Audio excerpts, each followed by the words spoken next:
The combined alien fleet was the largest military force ever assembled in galactic history. Over 300 massive warships from 4 different species moved through space like a dark cloud of death. Krogan dreadnoughts bristled with heavy armor and plasma cannons. Zarathi crystal ships gleamed like deadly diamonds in the starlight. Scion vessels hummed with mental energy that could break minds across star systems. The remaining Vorthon fleet brought their bitter desire for revenge. High Admiral Keth Varan, a Krogan commander chosen to lead this diverse armada, stood on his flagship's bridge studying tactical displays. His scarred face showed the confidence of a warrior who had never known defeat. These humans have had their moment of glory. Now they face the true might of the galaxy.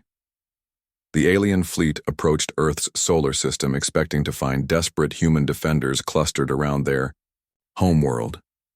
Instead, they encountered something that no military strategist in galactic history had ever conceived. The humans had not just fortified their worlds, they had weaponized their entire star system. Captain Ryan Torres commanded the stealth destroyer Phantom, hidden among the asteroids near Jupiter. His ship was invisible to alien sensors, painted with materials that absorbed scanner beams and disguised as space debris. He watched the alien armada trigger humanity's first deadly surprise. "Package delivered," Torres reported with grim satisfaction as he pressed the activation button. What the aliens had dismissed as scattered space rocks around Jupiter's moons suddenly revealed their true nature. The debris field was actually a network of interconnected mass drivers, magnetic launchers that could accelerate projectiles to incredible velocities. Chunks of ice and metal, each weighing several tons, began hammering the alien formation at significant fractions of light speed. These projectiles moved too fast for alien targeting systems to track or intercept. Ships that had weathered the firepower of entire fleets found their hulls punctured by simple rocks moving at relativistic speeds. Admiral Jake Morrison coordinated the defense from Earth's orbital command station, surrounded by holographic displays, showing the battle across the entire solar system. Every planet, every moon, every asteroid had been turned into part of humanity's defensive network. Phase 2. Execute, Jake commanded with cold precision. From hidden bases throughout the asteroid belt, human fighters emerged like angry wasps from a disturbed hive. These were not the large, heavily armored craft that other species used for space combat. Instead, they were small, nimble vessels designed for one specific purpose: getting close enough to deliver their payloads. Each fighter carried what human scientists had dubbed Nova bombs, antimatter weapons reverse-engineered from captured alien technology but redesigned according to human military doctrine. Where alien weapons were large and powerful, human weapons were small and efficient. Dr. Lisa Carter, now Director of Advanced Weapons Research, had spent months perfecting these devastating devices. The aliens designed their shields to stop massive energy beams and large projectiles, she had explained to the research team. But humans have always excelled at finding weak points in any defense. The human fighters swarmed through the alien formation like schools of metallic fish. Their small size and erratic flight patterns made them almost impossible for the massive alien weapons to target effectively. Plasma cannons designed to destroy other capital ships could not track targets that moved like human pilots. When the fighters reached their targets, the Nova bombs detonated inside the enemy shields. The antimatter explosions created chain reactions that tore through alien hull materials like paper. Ships that had dominated space battles for centuries found themselves gutted by weapons carried by vessels no larger than atmospheric aircraft. But the aliens' greatest shock came when they attempted to use their most fearsome weapon. The Scion Collective had brought their most powerful mind controllers, beings capable of breaking the will of entire planetary populations. High Scion Velnara reached out with her consciousness, expecting to overwhelm human minds with waves of terror and despair. She had used this technique to end dozens of conflicts without firing a single shot. Entire fleets had surrendered when their crews were consumed by psychic fear. Instead, she encountered something that made her recoil in absolute horror. Human minds were not the chaotic, undisciplined consciousness she had expected. They were deliberately chaotic, trained to resist mental intrusion through techniques that seemed impossible. "I cannot penetrate their thoughts," she broadcast in panic to the alien fleet. Their minds are shielded by their own madness. They think in patterns that defy logic. The truth was even more disturbing than she realized. Human soldiers had been trained in mental defense techniques developed during Earth's own history of psychological warfare. They embraced the randomness and emotion that aliens saw as weakness, using it as armor against mental attack. Human fighters continued their deadly work, but they were only the beginning of humanity's response. As the alien fleet pressed deeper into the solar system, they triggered layer after layer of defensive surprises. Mars had been converted into a massive weapons platform. Its industrial facilities, originally designed for terraforming, now produced swarms of robotic defenders. These mechanical warriors poured out of hidden bases like a metallic tide, each one programmed with targeting data for specific alien vessel types. The asteroid belt itself had become a minefield of unprecedented scale. Rocks that appeared normal on scanners were actually camouflaged bombs waiting for proximity triggers. As alien ships moved through what should have been empty space, explosions erupted around them like deadly flowers. Admiral Kethvaran watched his mighty armada being torn apart by tactics no military academy had ever taught. "How are they doing this?" he roared at his tactical officers. "They have no capital ships, no heavy weapons, no organized battle formations." The answer came from High Admiral Jake Morrison himself. The human commander opened a communication channel that reached every alien vessel in the solar system. His face appeared on their screens, calm, determined, and absolutely terrifying in its human intensity. "You called us weak," Morrison said, his voice carrying across space to every alien warrior in the fleet. "You mocked our emotions, our chaos, our stubborn refusal to surrender. But you never understood what those traits really meant." Behind Morrison, tactical displays showed the true scope of human preparation. Every human civilian had been armed and trained for battle. Every space station was a fortress. Every cargo ship was a potential weapon. The entire human species had become a military force. "We are chaos because we adapt to anything," Morrison continued. "We are emotional because we fight for what we love. We are stubborn because we never ever give up. And you made the mistake of threatening our families." Though tide of battle had turned completely, alien ships that had dominated the galaxy for millennia found themselves outmaneuvered, outgunned, and completely outmatched by a species they had dismissed as primitive. Captain Torres led his fighter squadron in a final assault on the alien command ship. His voice carried across human communication networks as he prepared for his attack run.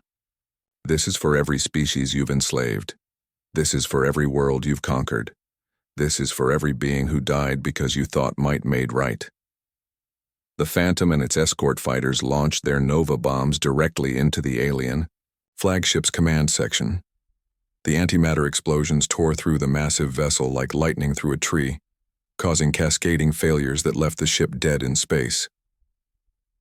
High Admiral Kethvaran found himself aboard a crippled vessel, watching his fleet dissolve around him. Ships were fleeing in all directions, their commanders abandoning formation in panic. The greatest military force in galactic history was being routed by converted cargo ships and mining vessels.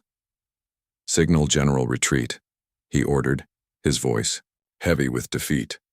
"All ships withdraw immediately." As the surviving alien vessels fled the solar system in complete disarray, Jake Morrison made one final broadcast. This message went not just to the retreating fleet, but to every species in the galaxy through quantum communication networks. "Let this be a lesson to any who would threaten humanity," Morrison declared. "We do not seek conquest or domination, but we will never accept slavery. We will never bow to bullies, and we will never stop fighting for our freedom." Dr. Carter joined Jake on the command platform as they watched the last alien ships disappear into hyperspace. They came here expecting to crush a weak species. Instead, they found an entire civilization that chose to fight rather than submit. The Battle of Sol was over, but its consequences would reshape the galaxy forever. Humanity had not just won a military victory. They had shattered the myth of alien superiority that had held the Galactic Council together for thousands of years. Throughout Council space, subjugated species were rising in rebellion. The fear that had kept the Galactic Empire intact was being replaced by hope. If humans could defeat the combined might of the Council, then freedom was possible for everyone. Jake looked out at the stars, knowing that this victory was only the beginning. The galaxy would never again underestimate humanity, and humanity would never again allow any species to threaten the innocent with impunity. The Vorthan battle fleet appeared in space exactly when their ultimatum time ended. 15 massive ships dropped out of hyperspace like giant metal mountains floating in the darkness. Each dreadnought was longer than a human city and covered, with weapons that could destroy worlds. War Commander Zexthul stood on the bridge of his flagship feeling very confident. His compound eyes looked at the scanning displays that showed the human positions. Everything was going exactly as he had expected. The humans had not run away, but they also had not assembled a proper military fleet. Begin scanning for human warships, Zexthul commanded his bridge crew. His voice carried the authority of someone who had conquered many worlds. This battle should be finished before our evening meal. The Vorthan scanning systems looked through space, searching for the massive human dreadnoughts they expected to find. Instead, they found something that confused them greatly. The humans appeared to be using cargo ships and mining vessels as military craft. Sub-Commander Velkrath looked at his instruments with puzzlement. War Commander, the human vessels appear to be civilian craft that have been modified. They have mounted weapons on cargo haulers and converted mining ships into attack vessels. Zexthul clicked his mandibles in what passed for Vorthan laughter. Desperation makes them foolish. They think their commercial vessels can fight our battle fleet. This will be even easier than predicted. But Admiral Jake Morrison aboard the Endeavour was watching the alien fleet with calculating eyes. He had spent months planning for this exact moment. Every human ship, every weapon, every tactic had been carefully chosen for maximum effect. "Ryan, are our special packages in position?" Jake asked his tactical officer. Captain Ryan Torres grinned as he checked his instruments. "All asteroid mines are armed and waiting, sir. The Vorthans have no idea what they're flying into." Dr. Lisa, Carter monitored alien communications from her science station. Her translation equipment let her understand what the enemy was saying. "They're completely confident, Jake. They think this will be a simple cleanup operation." The Vorthan fleet moved into their standard attack formation. This was the same pattern they had used to conquer dozens of other species: large ships in front to absorb enemy fire, smaller vessels on the flanks to prevent escape. It had never failed them before, but humans had never fought like other species. As the first alien dreadnought moved past what appeared to be a normal asteroid, Jake gave his first command. "Detonate Package Alpha." The asteroid exploded in a ball of nuclear fire that lit up space like a new sun. The explosion caught not just the lead Vorthan ship, but 2 others that were flying in close formation. Their energy shields flared and sparked as they tried to absorb the massive energy release. "Impossible!" Zexthul roared as his bridge shook from the blast wave. How did they weaponize space debris? Our scanners showed no artificial structures. The answer came as more asteroids throughout the battle zone began revealing their true nature. What the Vorthans had dismissed as space rocks were actually camouflaged human weapons platforms. Mining charges that normally broke apart asteroids had been converted into ship-killing bombs. From hidden positions behind moons and inside asteroid fields, human vessels began emerging. These were not the massive dreadnoughts that other species used for warfare. Instead, they were small, fast ships that had been converted from civilian craft.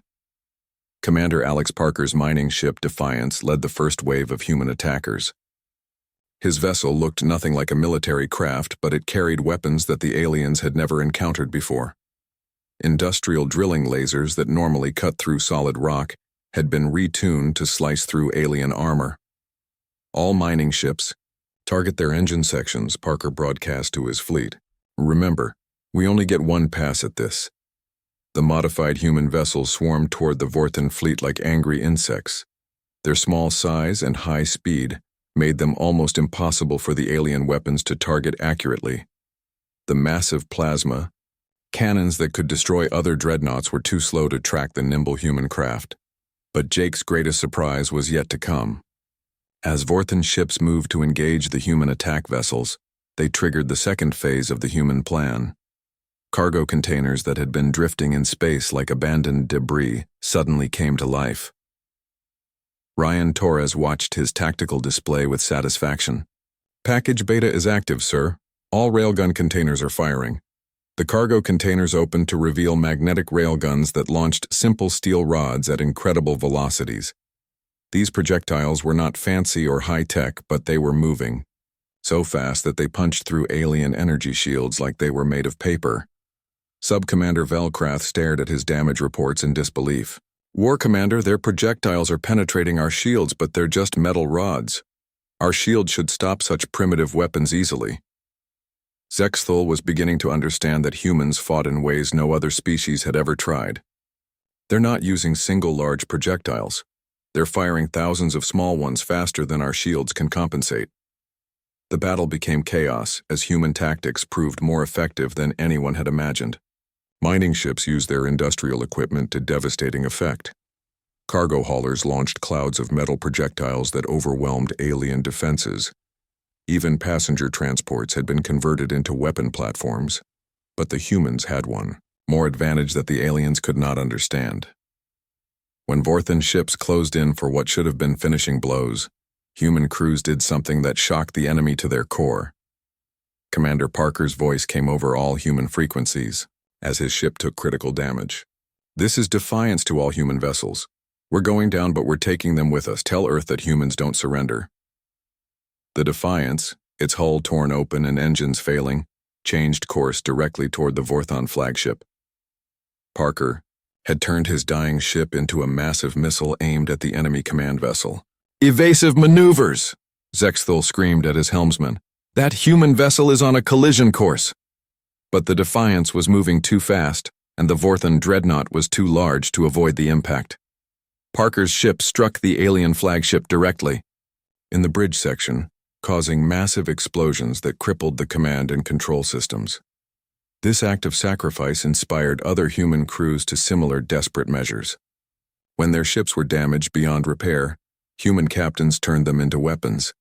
The aliens watched in horror as humans deliberately rammed their vessels into enemy hulls, causing catastrophic damage to both fleets. Dr. Carter monitored alien communications and heard something in the enemy voices that had never been there before. Fear. "Jake, they're starting to panic. Their commanders are requesting instructions for dealing with suicide attacks."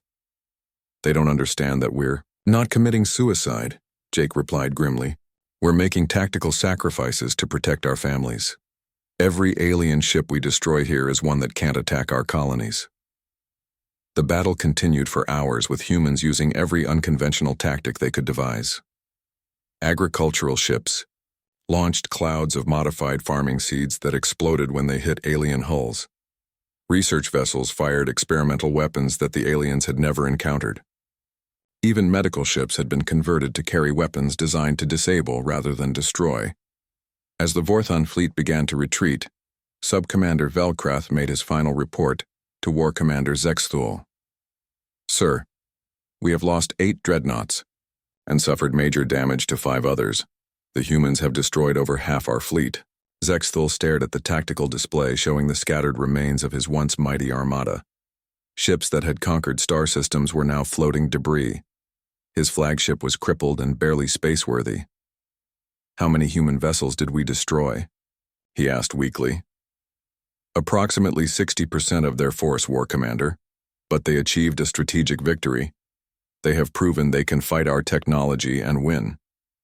Jake received damage reports from across the human fleet. The losses were heavy, but the mission had been accomplished. The myth of alien invincibility had been shattered in a single brutal engagement. Dr. Carter looked at the sensor readings showing alien ships fleeing the battle zone. "They're running, Jake.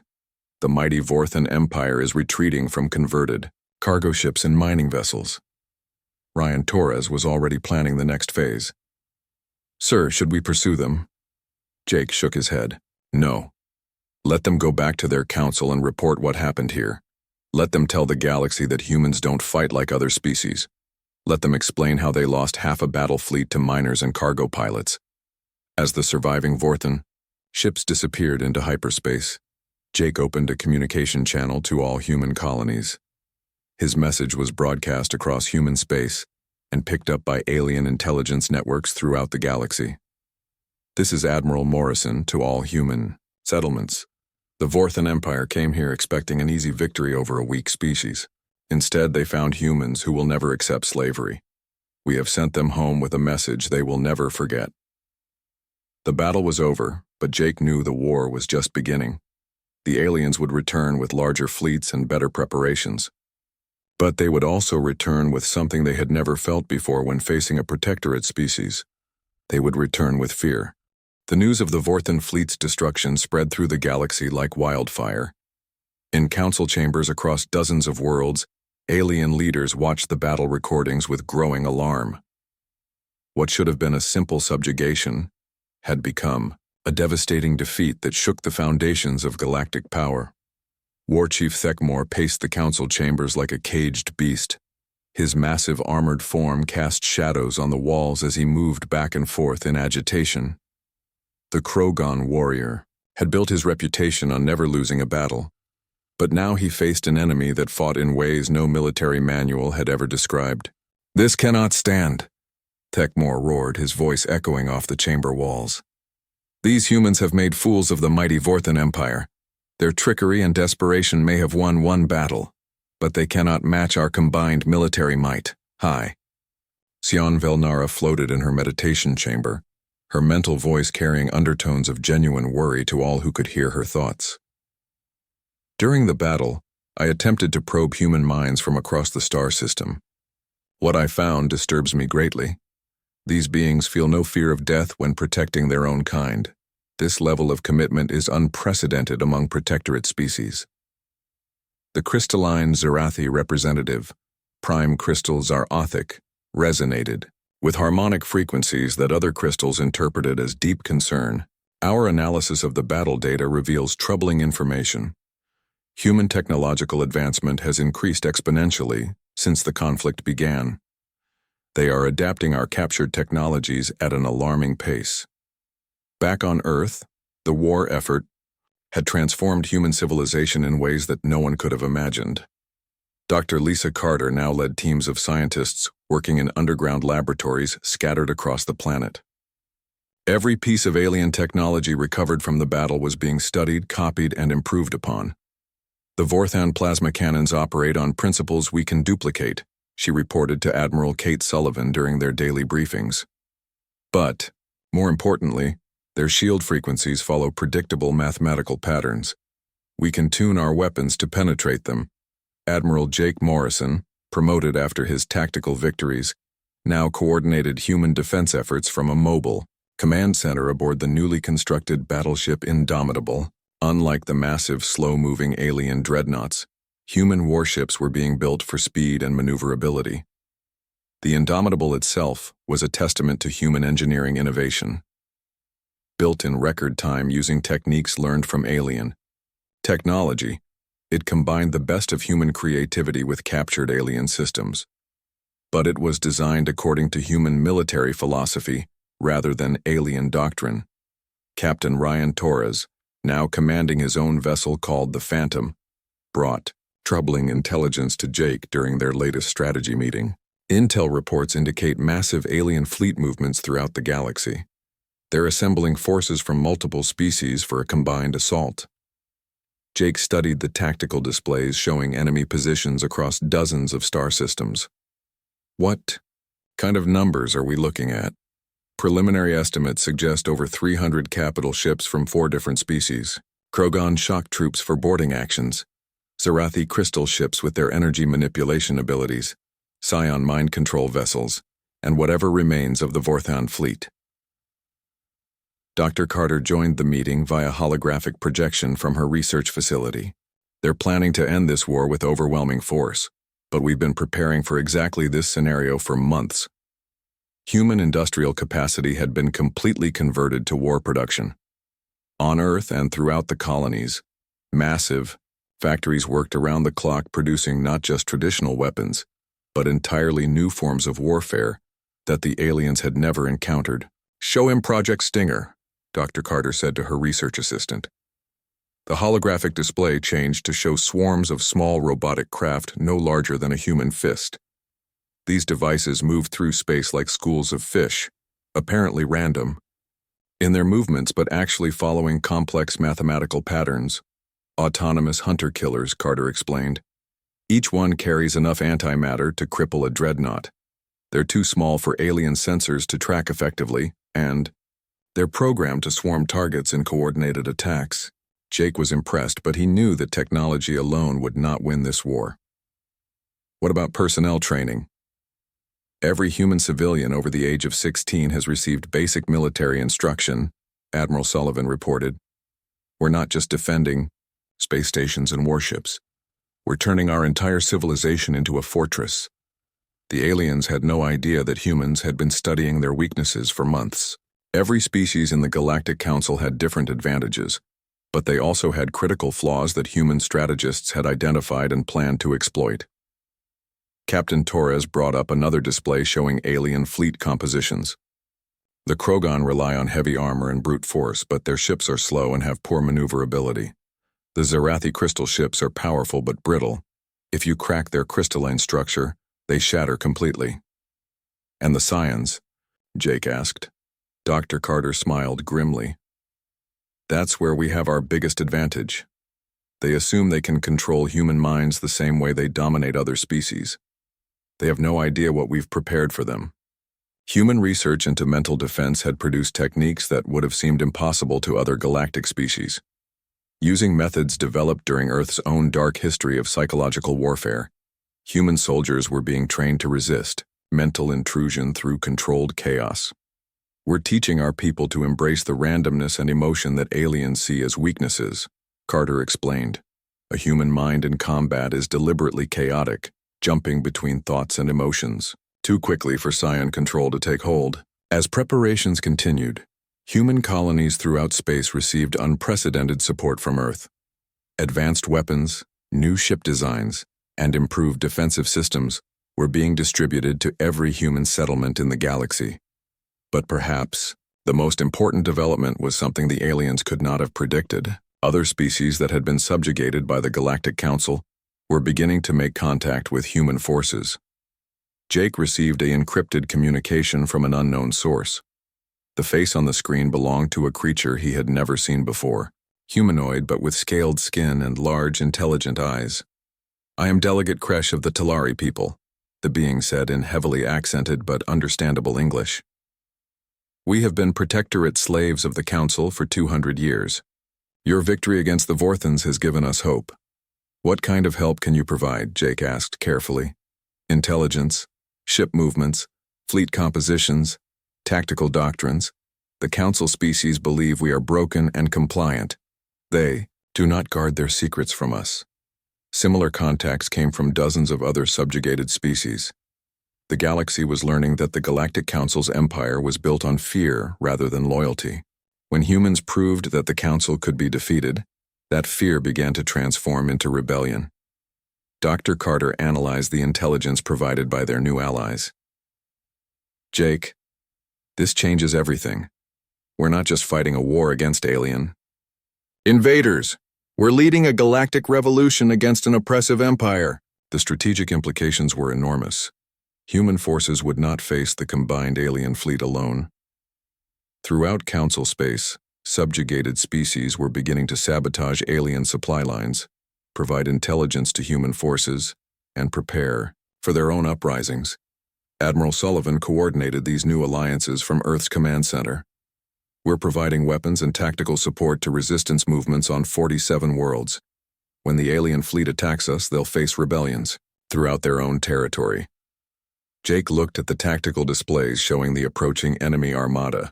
300 alien warships were converging on human space, confident that overwhelming force would crush human resistance once and for all. But they were sailing into a trap that had been months in the making. Human forces had used their time wisely, turning every star system, every asteroid field, and every space station into a potential weapon. The aliens still think they're fighting the same humans they met at the Council, Jake observed. They have no idea that we've been preparing for total war since the day they insulted us. Ryan Torres checked the latest intelligence reports. Enemy fleet will reach our outer defenses in 72 hours. All human forces report ready status. Jake nodded grimly. Then let's give them a welcome they'll never forget. Signal all units. Prepare for the largest space battle in galactic history. The aliens were coming with everything they had, expecting to end human resistance through sheer overwhelming force. They were about to discover that humans had spent those months turning their entire civilization into a weapon designed for one purpose: survival at any cost. 3 months had passed since the terrible meeting at the Galactic Council. Captain Jake Morrison now stood on the bridge of the Earth Defense Force ship called Endeavour. He was looking at a glowing map that showed all the human colonies in space. Red warning lights blinked on the map like angry eyes. Something very bad was happening. Admiral Kate Sullivan's face appeared on the communication screen.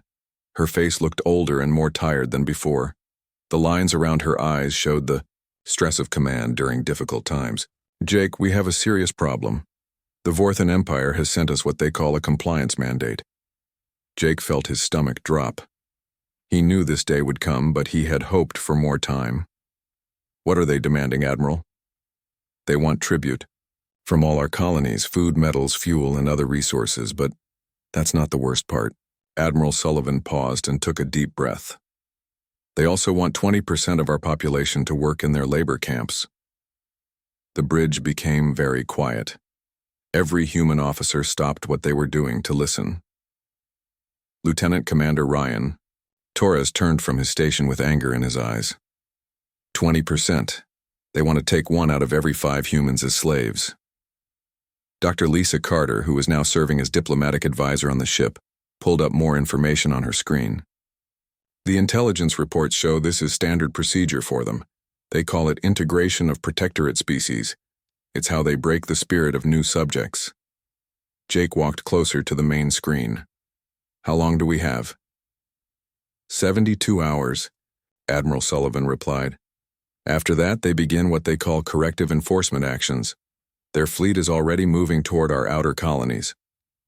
Ryan Torres was reading data from his tactical station. Admiral, their ships are massive. Each one is 3 times bigger than our largest vessels. They have energy shields that we've never seen before. Their weapons can destroy a small moon. Jake nodded, but his expression stayed calm. But they've never fought humans before. Admiral Sullivan leaned forward and her voice became harder. Jake, I'm authorizing Protocol 7. We're not going to bow down to these alien bullies. Humanity didn't climb out of caves and survive ice ages and plagues just to become slaves to giant bugs. Dr. Carter highlighted something on her screen that made everyone's blood run cold. There's more, Admiral. Our spy network has learned that this isn't really about resources. The Council species see humans as a long-term threat.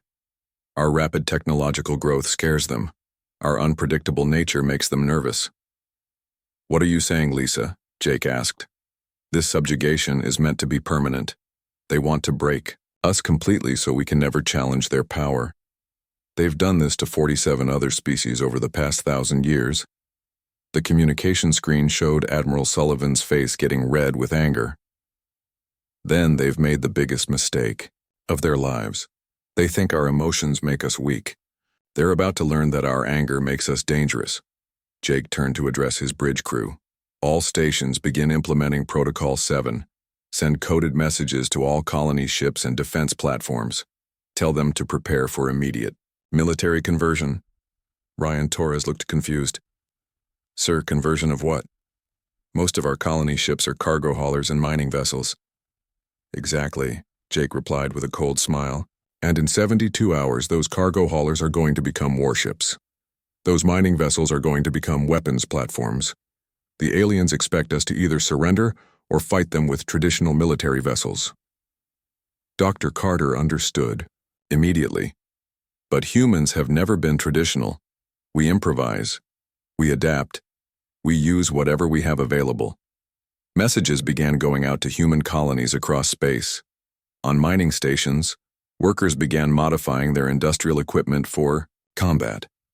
Asteroid mining charges were converted into ship-killing bombs. Cargo containers were filled with metal projectiles that could be fired at high speed. On colony ships, families were evacuated to safe areas while engineers worked around the clock. Passenger compartments became weapon bays. Dining halls became command centers. Even the simplest cargo hauler was being transformed into something that could fight. Jake received a communication from the colony at Kepler Station. The face on the screen belonged to Commander Alex Parker, a former military officer who now managed civilian mining operations. Admiral Morrison, we've received your orders. My people are scared, but they're also angry. These aliens want to take our children. How long do you need to complete modifications? Jake asked. Give us 60 hours and we'll turn every piece of mining equipment in this system into a weapon. Our rock crushers can be modified to launch projectiles. Our fusion cutters can slice through any armor. And our hauler ships can carry enough explosives to crack a planet. Similar reports came in from across human space. On agricultural worlds, farming equipment was being converted for war. On research stations, scientists were working on new weapon designs using captured alien technology from the council meetings. Dr. Carter was amazed by what she was seeing. Jake, this is incredible. In less than 3 days, our people are creating an entire military force from civilian equipment. The aliens have no idea what's coming. Ryan Torres was coordinating with defense platforms throughout the solar system. Sir, the outer system defenses are reporting ready status. They've hidden weapons inside what look like normal space stations and asteroid mining facilities. But the most important work was happening in secret. Human engineers had been studying alien technology ever since the first council meeting. Every piece of equipment, every weapon scan, every energy reading had been analyzed and copied. Jake received a priority message from Earth. The face on the screen belonged to General Robert Hayes, head of Earth Defense Command. Morrison, we've had a breakthrough. Our scientists have figured out how alien energy shields work. More importantly, they've found a weakness. What kind of weakness, General? Their shields are designed to stop large, slow-moving projectiles and energy beams, but they can't handle thousands of small, fast-moving objects hitting them at the same time. It overloads their systems. This was exactly what Jake had hoped to hear. So our modified cargo launchers and mining equipment might actually work. Better than work. Our computer models show that a single converted cargo hauler could take down one of their dreadnoughts if it gets close enough. As the deadline approached, human colonies across space finished their preparations. What had been peaceful settlements and mining operations were now armed camps ready for war. But the aliens expected either surrender or traditional fleet combat. Jake stood on his bridge looking at the tactical display. Red dots showed the approaching Vorthan fleet. Blue dots showed human positions. To any alien observer, it would look like a helpless mismatch. Dr. Carter stood beside him. They still think we're weak and disorganized. They have no idea that we've been preparing for this since the first day they insulted us. Let them keep thinking that, Jake replied. Pride comes before the fall, and these aliens are about to fall very hard. The final hours ticked away. Across human space, families said goodbye to their loved ones. Children were moved to the safest locations possible, but nobody talked about surrender. Nobody suggested giving up. Ryan Torres reported, from his station, Admiral, long-range sensors show the Vorthan fleet dropping out of hyperspace. 15 dreadnoughts, just like intelligence predicted. Jake nodded. Signal all units. The enemy has arrived. Execute Protocol 7 on my command. The galaxy was about to learn what humans really meant when they said they would never give up. The giant hall was filled with strange sounds as alien beings talked and laughed together. Captain Jake Morrison stood still near a small table, while creatures that looked like nothing he had ever seen before made fun of his people. The Galactic Council meeting was not going well for humanity.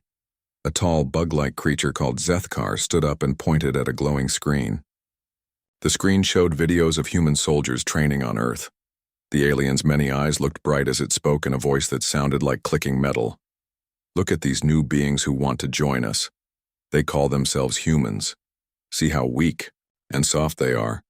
More laughter came from around the room. Jake felt his hands close into fists, but he kept his face calm.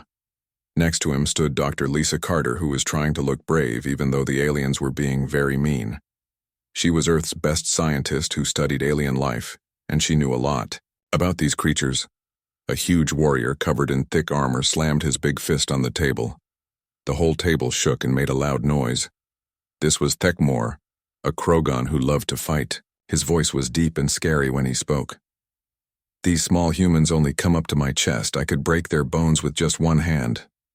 Why would we want such weak things in our group? Another voice spoke, but not through the air. It went straight into Jake's mind and made him feel uncomfortable. This was Velnara from the Scion people who could talk with their thoughts. Her mental voice sounded like she thought humans were stupid. Their minds are so messy and wild, they cannot think in straight lines like we do. They do not have the mental strength to be real warriors. Maybe they could clean our buildings or dance for us. The aliens kept talking about humans like they were not even in the room. Zethkar clicked his mandibles together, which was how his kind smiled. Look at their weapons. They still use metal bullets and chemical rockets. We had better technology when we were babies. A crystal being that looked like a living diamond started to glow different colors as it spoke. Their ships move so slowly. Our worst cargo vessels are faster than their best warships. How did such a backward race even reach the stars? Jake had heard enough. He stood up slowly and his voice was steady and strong. We ask only to join your group in peace. Humans have many good things to offer. We can adapt to new places quickly. We can solve problems in new ways. We never give up when things get hard. This made the aliens laugh even louder.